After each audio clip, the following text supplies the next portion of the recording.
the real astronomy begins not with sun and moon, but with the galaxy and beyond. So if you want to be able to see where the sources are in abundance, we need to build better detectors, and it has two implications in my view. One is you're going to see more number of sources, more routine. So if you build a detector that's at the level of advanced LIGO, we may see a few binary neutron stars or dark per year, and many black holes. But if you want to have variety, then you need to go beyond things like supernovae, which have very huge science potential. We need to be looking at distance of something like 5 megaparsec.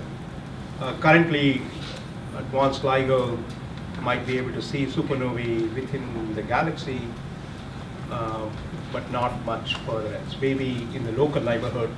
So if you want to see something at the level of 5 megaparsec, where there could be one supernova per year, we should be having an instrument that's as far. So going beyond just compact binary coincidences. But in addition to seeing more number of these compact binary sources, we will see some which are going to be extremely bright, and that has implications for how well we can localize. It has implications in fundamental physics, such as testing gravity. I'm not going to go into that because we should really focus on LSST and other follow-up observations. So it's really for some of these bright sources beyond signal-to-noise ratios of 20, 30, that we can localize them to less than 10 square degrees, and that's is really the goal, going first of all beyond advanced LIGO to begin with, making improvements in the current facilities, but there may be a facility limit beyond which you will need to go and build new detectors. So that's, in my view, is a summary of where the field needs to grow in the coming years. I have some slides if people want to look at what are the projections of how well we can localize sources and so on, but I didn't want to. I think it's good to have conversation rather than just presentations.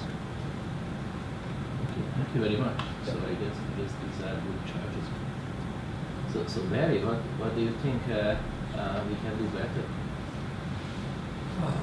Well, in the spirit of what I talked about, the visionary stuff I could talk about, but I think the question, I think it's fantastic that we're talking and can actually visualize coming together and doing this. So I'm all in favor of that. What I asked myself when I was at this panel is, where does looking forward and giving some priority to doing the coincidence work affect the hard problems that I described over the next 5 years and the priority of those? And I think there's one clear one, and that is that to do this, we need to have a higher percentage of uptime.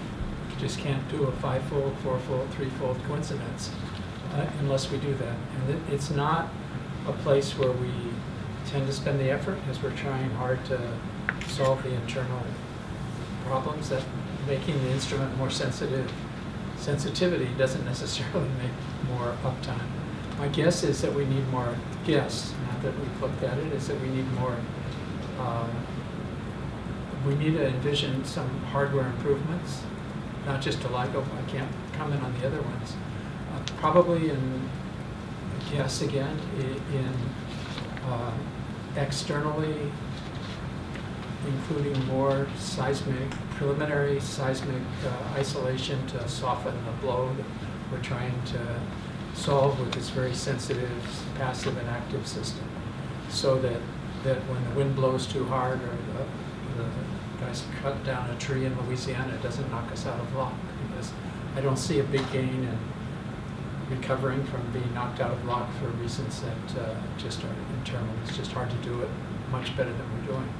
So I actually think there's probably improvements that we should make should be incorporating and make to LIGO in the next 4 or 5 years, if we really want the uptime to be much better. My guess is it's external. The thing that could make the biggest difference is an improved external isolation to take the problem away from the very sensitive seismic isolation that we do internally, but I haven't done any homework, so I don't know. So when you think about LIGO detectors in context, yeah, we can put effort into making the LIGO detectors better, or take that effort and instead of making the LIGO detectors better, help international partners to get a better network.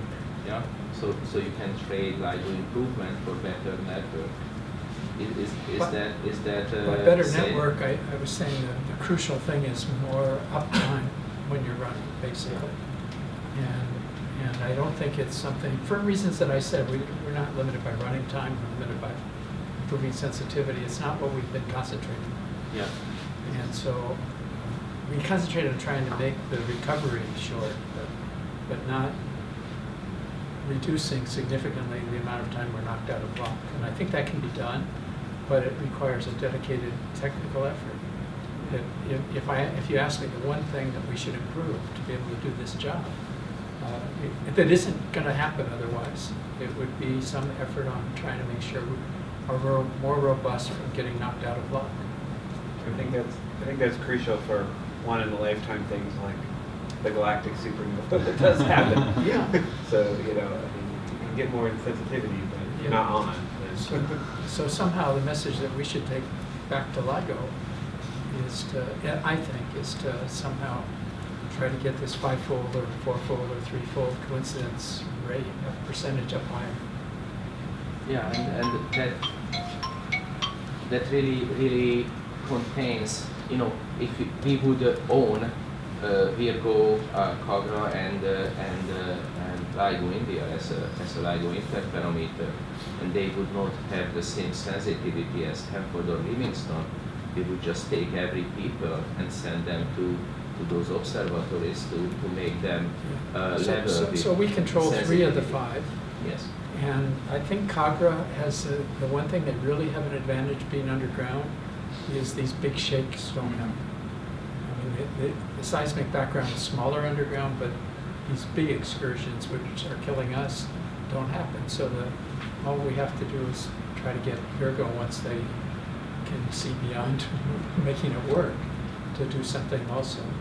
And I think we could improve this number to where it's relevant. Right now, a fivefold coincidence of 50% for each is not doable. But it's not a big priority for us otherwise. So it's the one thing when we talk about this being a direction we want, that this is the reason to push it. Mm-hmm. Agreed. So Chad, what are your worries? No.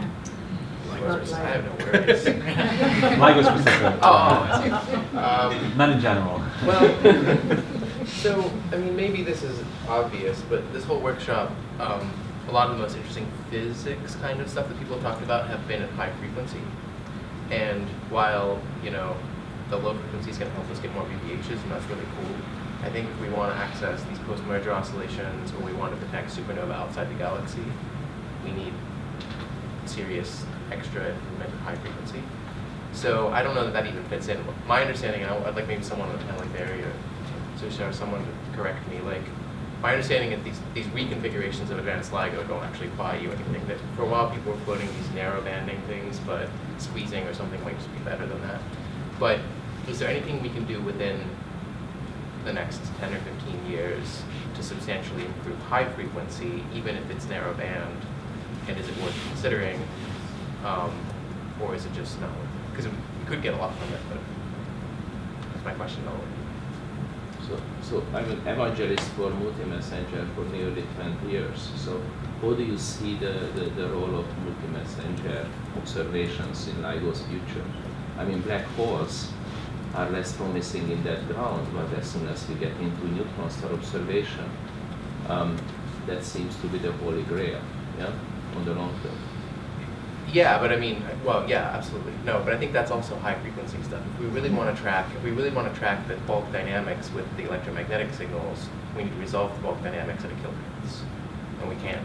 I think the unfortunate thing is we don't know the neutron star merger rate. Once we do, I think it'll be a little easier to map out this path, because right, I mean, if it's really low, then we have to find that first one. Yeah. If it's really high, then we know after X period of time we're going to get this X amount of event, and maybe that will sort of focus the efforts. Now, rather than the timeline for you guys to actually decide what direction you're going to go is going to be comparable to the time scale we're actually figuring this out. But I don't know. That's sort of my feeling is, I'd like to discover one first. But if that's sort of, if you take that as a given, or you believe our believe all of our. But so Brian, the rate of uncertainty and the rate of neutron stars is less than how much we can improve the sensitivity at some specific frequency if we go in that direction. So we have some uncertainty in what the rate is going to be, and so that will, yes, but it's not, it's not the same as for black holes, for example. I think, it's better, but the difference we can make in changing the sensitivity in some specific frequency range is much more in terms of the implied rate than what the uncertainty is on the rate. Well, I think this is where international cooperation might be relevant. If you want to narrow band in a certain frequency, nobody wants to do that if there is no other detector. You want to operate at least 2 detectors in a broadband mode, because that buys you time to observe over the whole frequency range. So if you have an international network, then maybe 1 detector out of 4 or 5 might observe in that narrowband, and that's useful too. There you don't need coincidence, because if you have a much better sensitivity and you know exactly when the merger has happened, you only need to look in that narrow band region. So global cooperation and networks and making them all efficient is highly relevant if we want to maximize our science returns. But you and Chad are actually implying is highly unusual. You are implying that LIGO hardware development will be actually driven by outside astrophysics wishes. So we should be taking more and more input from astrophysics, because after all, we want to do gravitational wave astronomy jointly with electromagnetic astronomy. If that's our goal, then we have to take input from.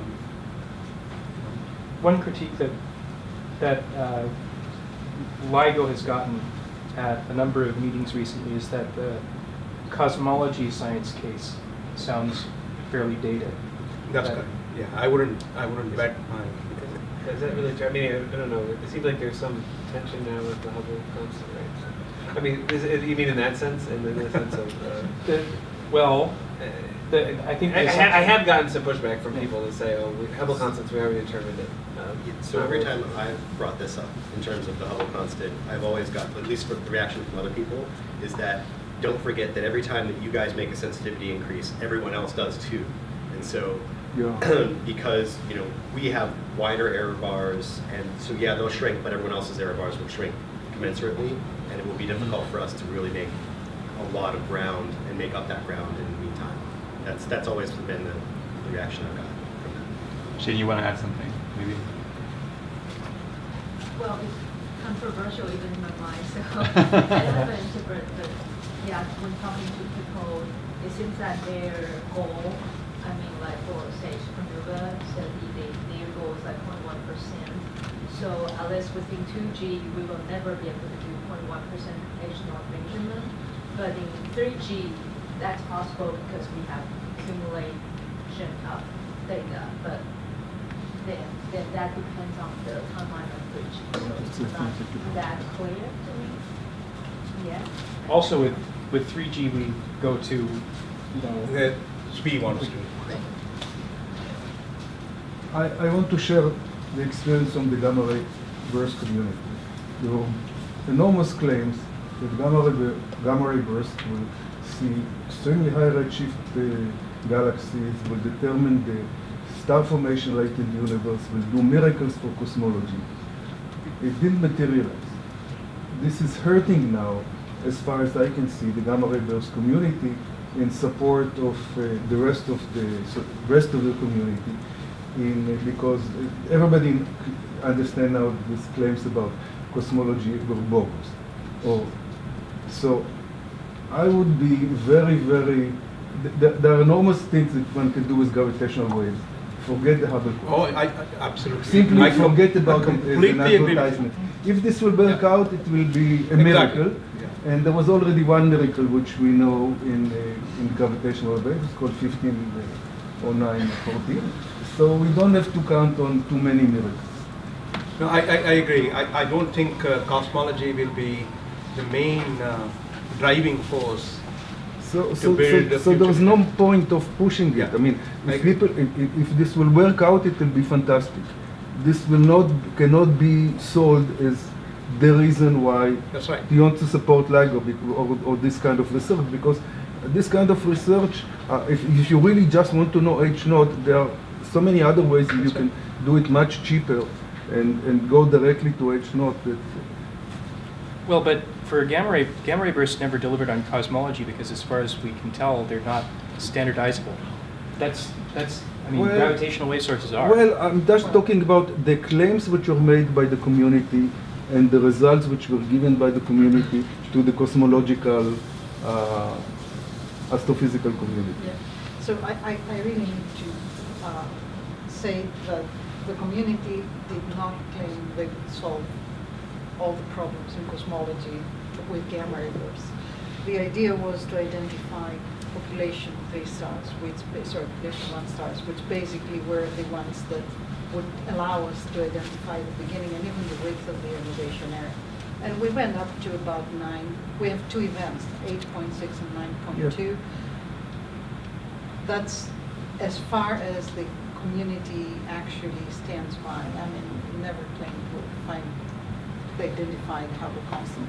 Ross, No, not sorry. Hubble concept. It's It not- talks it's about not- star formation. Right, star formation, so we have 2 points there, that's it. But, I mean, we didn't say we're going to solve the problem, right? Rahul, you wanted to add something?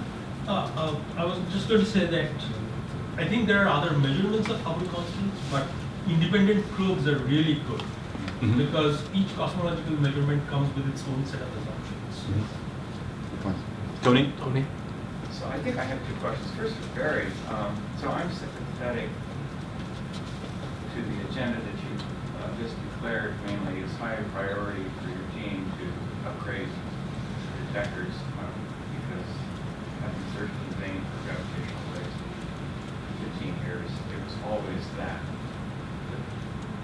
was our highest priority. But, you know, if you step back from the issue and look at the whole scientific question, it changes, I think, maybe a little bit. I'm just wondering if you can decouple the need for putting in a proposal to permit facilities call to do that from getting LIGO India, for example, running at the O2 sensitivity. To just get online with 3 detectors, 4 detectors then, for how it's been running, to get science done on in terms of electromagnetic follow-up on the timescale of analysis. I'm wondering if that's a different scientific argument. For the time scale for, Yeah, I mean, if you put all of your shekels in upgrading the detector, it's a great idea. Then there's nothing left over to maximize the broader scientific question. Anyway, that's just a suggestion. I don't know answers. But yeah, I don't disagree with you. I think we have to, and we're trying to actually, within the collaboration, form something that never existed. That is a group of people who are actually trying to dynamically decide our priorities as we go along. Clearly, there's more things that we can do than we have resources, either human resources or technical resources to do. So we have a long list here that we talked about. Somebody wants narrowband. We dropped that in order to have LIGO India, but maybe it shouldn't be dropped, for example. We can have configurations, in principle, that give it some narrower bandwidth, factor of 10 better sensitivity. we always looked at that as a way to look at spinning neutron stars better, but not the end of Coalescence. yeah, coalescence. But maybe that should have priority. At least we're not very good at it. You tend to make long-term, and you know, you're going to have the same trouble. How do you dynamically, as a group, big, clumsy group of people, decide to have the agility to move with priorities? So we need, we can list a lot of things here. We can't do them all, but you have to decide which ones are important. How much is high percentage in order to do coincidences more important? That takes some resources. How much is emphasizing high frequencies important? High frequencies for us are three different things: increasing the laser power, squeezing, those both give high frequencies, and possibly narrow band. So we have three possible efforts. But you know, we just kind of work badly on all of these things, and how to take a big, we sound like a group with a lot of resources, but we don't really have. You have to focus it. And one of the things we've been trying to do, which is clumsy and a great big collaboration, is how to have the foresight to be able to dynamically do that. So we've just reorganized, this is a political statement, but we've just gone through an exercise after 20 years of how to remodel the collaboration. Built into that is a dedicated, instead of a group to manage it and a group to do all the usual other things that, you know, make decisions and stuff, is a third group of people who are basically looking forward at what our priorities are and what we do and what we emphasize and so forth. Maybe we can succeed, and what we need is, we have a long list of things, and the question is, you know, we have to, not, it shouldn't be me, it should be a group of people figuring out which ones, because they're not going to all happen. I think they all can. We haven't hit, I mean, what's encouraging to me is I don't think we're yet where we found some new things that are going to kill us and we can't move forward. It's just a question of how to optimize the science and do it in a way that's a best judgment of how to move forward. And so if coincidences are the most important, then we have to worry about things, as I said, like how to keep it from going out of lock so often, which probably takes some technical, not just technical investment, but some technical design work and some effort and testing to do. So I don't know, I'm just philosophizing, but basically I think I agree with you. We need to dynamically figure out what to do. Great, that sounds good. So I think my other last question is for Chad. You mentioned an early alert, 1 minute, with an error circles on the sky, and then a later one, hours or days later.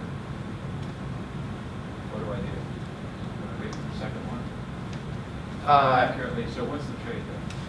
So Leo's a good person. Our team would to also probably not bother to look at that first because it's official. Yeah, no, I mean, it's not that bad. Like, certainly for the case of BNS, thanks to a study that Leo led, a lot of us participated in, there's not really much difference. Now, there are some subtleties there in the sense that, as Leo said yesterday, we can marginalize their calibration and a few other things that we're not capable of doing at this moment. But it is my opinion, and I think Leo would agree, that as we go forward, the real-time stuff looks more and more like our best possible job. And so our goal is to make the best possible answer instantaneously. But also LSST of anything is least affected by the, you know, half-degree shifts or whatever. I mean, if it's even that, it's not going to be that much. No. Half degree would be really extreme. Yeah, of the range, but you know, it's a redistribution. Yeah, our goal is to get the most information. In fact, that could be a good discussion point if you want even more. Since I have the floor, can I say one thing about your other question to Barry? I know you didn't ask me. But if I understood correctly, you're basically saying you wonder if you should take a conservative route and focus on getting the current LIGO, advanced LIGO design to be very robust and observing during LSST, rather than sinking time and money into 2.5 jet instruments. Is that roughly what you're saying? Well, I would try to decouple the two and try to do the internal first. But, Okay. I mean, there's a lot to be gained scientifically by having even India running at current O2 sensitivity under something like September 2015 happens. Okay, yeah, I mean, I think one of the things also to consider, which to kind of Brian's point, we don't know the BNS merger rate yet. So R&D for a more sensitive detector is also risk mitigation. I mean, we could end up in an unfortunate situation where LSST comes online and we don't have the range to detect any BNS. So I'll tell you, I think we'll delay our project for 5 years. No. No, that's not what I was getting at. But I mean, like, it's, you know, it would be important to have as many plans that make the sensitivity as good as possible. I think one lesson from this conversation, and it's kind of coherent, is that we have to look at LIGO and the outside community. LIGO itself as a heterogeneous group of people, and each subgroup in this group of people have different figures of merit. Yeah, figures of merit for the instrumentalist is how much this noise curve goes down. Yeah, that might not matter for the observer who is interested in the noise curve here.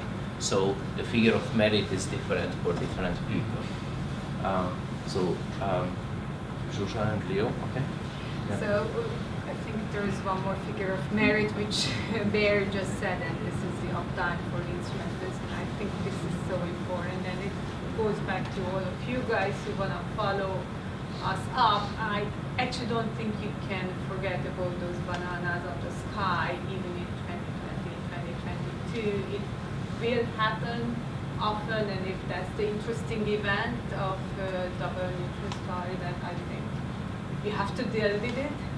It's a possibility. We're not gonna have 3 detectors running, or we may have 3 detectors running, but for one of them we have a factor really such that we still have a very large area to think about.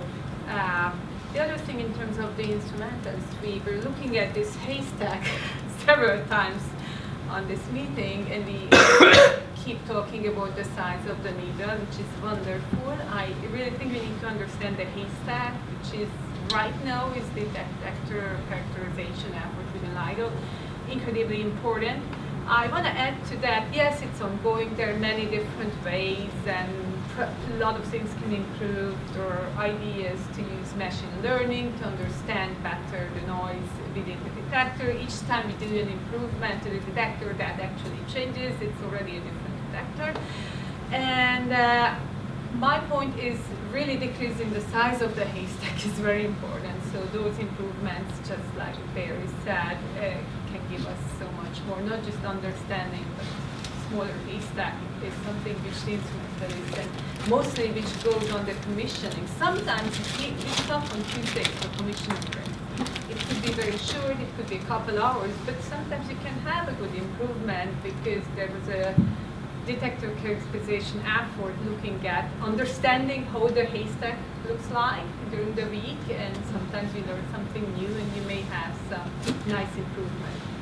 Big one usually don't happen with those, breaking the batteries and so on, but certain electronics noise can be cut down, especially single frequency. I think it's a very important effort which we need to think about. Can I add to that? She's talking, for those not in LIGO, we do 2 things when the data comes immediately. One is to calibrate, so we know basically the sensitivity. But the second is what she called detector characterization. And we have a weakness there, so this is an identified weakness. It's basically being done by a bunch of smart people looking at the data. And it doesn't look, unfortunately, it doesn't just look like this smooth noise curve. There's all kinds of funny glitches and so forth. And the one thing that we miss is some direct connection between that work where we identify the glitches and they're taken into account in data analysis depending on which thing it might affect. But there's very little coupling back to the people who are making the instrument work. Yeah, and that's it's one of the what things we're trying to cure. Okay. Absolutely. So, Leo? Well, I'm not advocating. I'm not going to say that we shouldn't try to have, the highest duty cycle with the largest number of detectors that we can. But one way to minimize the impact of having less duty cycle than we want would be to do blind searches for all of these types of counterparts that we expect to find. So I hope that if someone is going to do a blind all sky Kilonova search with LSST, for example.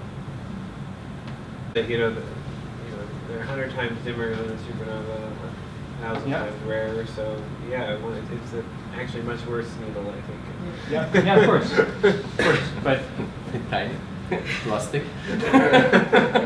Maybe hay-shaped.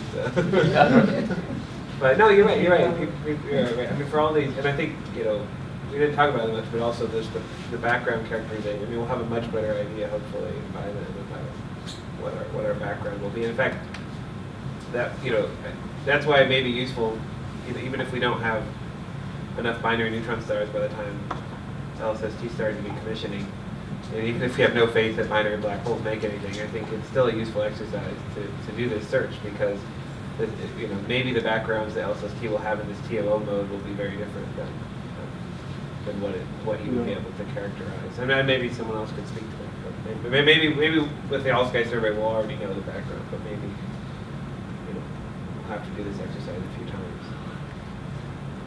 Okay, so Chris, you didn't got the chance to share your worries with us. So scare us. So I guess everything I'm going to say is kind of the theme of maybe very similar thread that's going on, is making the best use of what you have. So a couple of the things that I thought of just in the meantime is, one thing that I think that we should do better, at least on the gravitational wave side, and probably also translates to the astrophysics that's being done by people in the room, is understanding our observational biases, maybe on a very detailed level. I think a lot of people know we've got this degeneracy between inclination and distance, and that allows you to, that tells you something about the physics. It tells you that if we think that there's no preferred direction, right?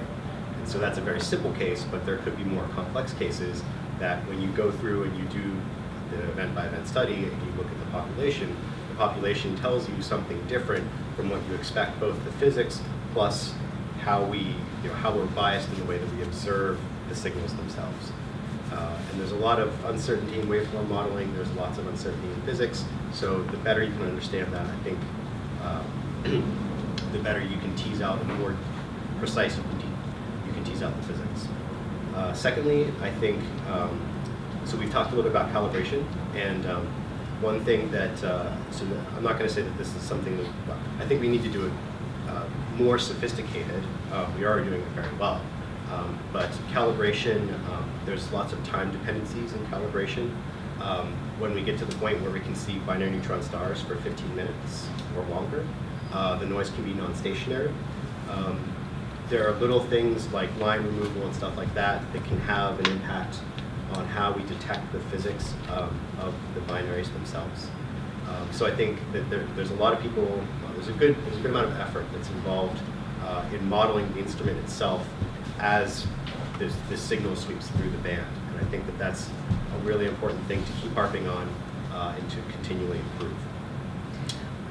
Let me add to that, because I had a chance to spend 2-3 days with the calibration team late February, mostly because I am involved with time, which has some loose connection. And I have seen such a tremendous improvement in our methodology in calibration as well, that I have actually a good trust that this is going to be happening, and we're discussing 15 minutes time scale. I mean, I don't think it's going to be a problem. Or even the 1 second, I am optimistic of that maybe 2 seconds. I think, I'm not saying the calibration team doesn't need more effort or more manpower, but it's definitely going on the right way compared to what we have had in initial. It's a huge improvement. And I agree about its importance. And then maybe finally, the third thing that I would have to say is I think we need to communicate. We need to communicate better with outside partners, and we've been doing a really good job of that. I think for things like the LSST era, where you may have very few opportunities for target observation, or trying to mitigate disruptive activities in the cadence of the study, we have to be able to provide more of our own sort of measurements and the samples. For instance, like Leo and Xinyu and a few others have been on papers and things like that, where they went going beyond just the sky localization regions, and they also give you a three-dimensional localization. I hope that we're planning on starting to provide those types of things as well, because this collapses a spherical volume or some weirdly shaped volume into a much smaller region that you might be able to manage or handle in a more effective way to better increase the efficiency of your search, or eke out the most observation or the best observation you can from the information that we provide. So that's kind of my final statement on that. So I guess we are reaching the end of the panel. So do you have any one sentence message you would like to share? Sion wants to. Oh, Sion, sorry. Chris mentioned unexpected, so here's where I jumped in. I want to remind everybody that we've been talking with very good reason about binary neutron stars and black holes and that kind of stuff. But there's always the unexpected. And there is still room for discovery for things that we don't expect. Not necessarily sources that are at 200 megaparsecs or more, but perhaps something that's in our local group, 1 megaparsec, 10 megaparsecs. And maybe LSST, as it scans the sky, might find light curves of weird transits once it gets a handle on the haze. And the gravitational waves sources might want to follow up. Completely speculative. I know we're lucky with the first one, but I don't think our luck has run out. So I think we should just be prepared for the unexpected. It's beautiful. So you just had me converge on the end. So one more message. So, if you don't tell LIGO what you want LIGO to do, LIGO will do whatever we want to do. So maybe if you tell LIGO what you want to see, what instrument you want to see, many of you are telling LIGO, maybe LIGO will listen. So thank you very much.